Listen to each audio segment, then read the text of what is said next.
বাংলাদেশের একটি বিশালাকার garments factory. চারদিকে সেলাই মেশিনের ছন্দময় শব্দ আর কাপড়ের স্তূপ।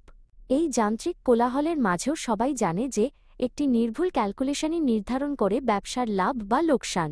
অভিজ্ঞ ডিরেক্টর অনিরুদ্ধ সাহেব আজ ফ্যাক্টরির ফ্লোরে দাঁড়িয়ে গভীর ভাবনায় মগ্ন। তার হাতের ডিজিটাল ডিভাইসের বদলে রয়েছে একটি সাধারণ ডায়েরি। তিনি বিশ্বাস করেন, প্রযুক্তির যুগেও যখন কেউ মৌলিক বিষয়ের গভীরে যেতে পারে, তখনই সে একজন প্রকৃত নেতা হয়ে ওঠে। জুনিয়র মার্চেন্ডাইজার ঋষভ তার ডেস্কে বসে ঘামছে। সামনে ল্যাপটপের এক্সেল শিটে শত শত ফর্মুলা, কিন্তু কোনোভাবেই বুকিংয়ের হিসেবে মিলছে না। একটি বড় অর্ডারের সিএমটি, কাট, মেক, ট্রিম ক্যালকুলেশনে কোথাও একটা বড় ভুল হয়েছে যা সে ধরতে পারছে না। স্ক্রিনের দিকে তাকিয়ে তার চোখ ধাঁধিয়ে যাচ্ছে, কিন্তু সমাধান মিলছে না। প্রযুক্তি যখন জটিল হয়ে যায়, তখন মানুষের বিচারবুদ্ধিই হয়ে ওঠে একমাত্র ভরসা। অনিরুদ্ধ সাহেব ঋষভের কাছে গিয়ে দাঁড়ালেন। তিনি শান্ত স্বরে বললেন, ঋষভ, ল্যাপটপটা বন্ধ করো। চলো আমরা একটু পিছনে ফিরে যাই। যখন এই সফটওয়্যারগুলো ছিল না, তখন আমরা শুধু মাথা আর কাগজ কলম দিয়ে কোটি টাকার হিসাব মেলাতাম। এসো, আজ আমরা ব্যাক টু বেসিক্স পদ্ধতিতে এই বুকিংটা করি। ঋষভ অবাক হয়ে তার মেন্টরের দিকে তাকাল। সে ভাবতেই পারেনি ডিজিটাল যুগে কেউ হাতে কলমে হিসাব করার কথা বলতে পারে। তারা একটি বড় টেবিলের সামনে বসলেন।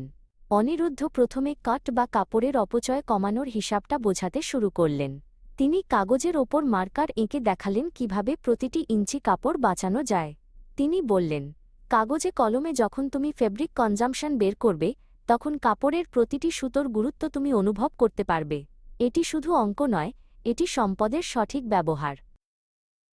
এরপর মেক অর্থাৎ মজুরি এবং সময়ের হিসাব।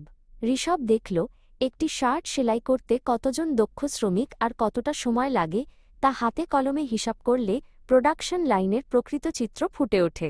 প্রতিটি মিনিটের দাম কত তা ল্যাপটপের অটোমেটেড শিটে অতটা স্পষ্ট হয় না যতটা কাগজের ওপর এই যোগ বিয়োগে বোঝা যায়। ঋষভ মন দিয়ে সেই হিসাবগুলো নিজের ডায়েরিতে নোট করতে শুরু করল। এবার এসো ট্রিম বা আনুষঙ্গিক উপকরণের হিসাবে, অনিরুদ্ধ বললেন। তিনি একটি বোতাম আর জিপার হাতে নিয়ে ঋষভকে দেখালেন। একটি বোতামের দাম হয়তো সামান্য, কিন্তু লাখ লাখ পিস অর্ডারে এই ক্ষুদ্র হিসেবেই কোটি টাকা লুকিয়ে থাকে।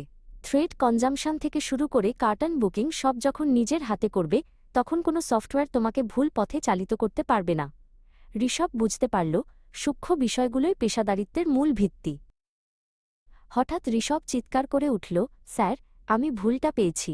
সে দেখল, ল্যাপটপের এক্সেল শিটে একটি সেলের ফর্মুলা ভুল ছিল, যা সে এতদিন অন্ধভাবে বিশ্বাস করে আসছিল।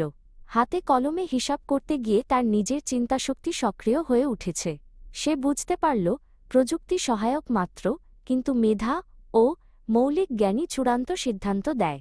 ঋষভ এক মুহূর্তে নিজেকে অনেক বেশি আত্মবিশ্বাসী অনুভব করল। অনিরুদ্ধ সাহেব ঋষভের কাঁধে হাত রাখলেন।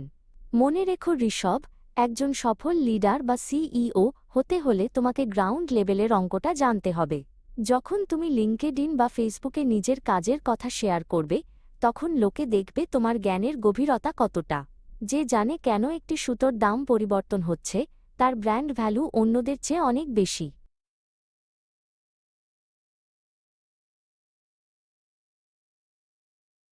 কয়েক মাস পর ঋষভ এখন তার কোম্পানির একজন উদীয়মান তারকা। সে তার লিঙ্কডইন প্রোফাইলে ব্যাক টু বেসিক সিরিজের মাধ্যমে ম্যানুয়াল সিএমটি ক্যালকুলেশনের খুঁটিনাটি শেয়ার করে। ইন্ডাস্ট্রির বড় বড় নামী ব্যক্তিরা তার পোস্টের প্রশংসা করছেন। তার এই মৌলিক জ্ঞান তাকে সাধারণ একজন এক্সিকিউটিভ থেকে একজন বিশেষজ্ঞ হিসেবে প্রতিষ্ঠিত করেছে। তার আত্মবিশ্বাস এখন তার ব্যক্তিগত ব্র্যান্ডের সবচেয়ে বড় সম্পদ।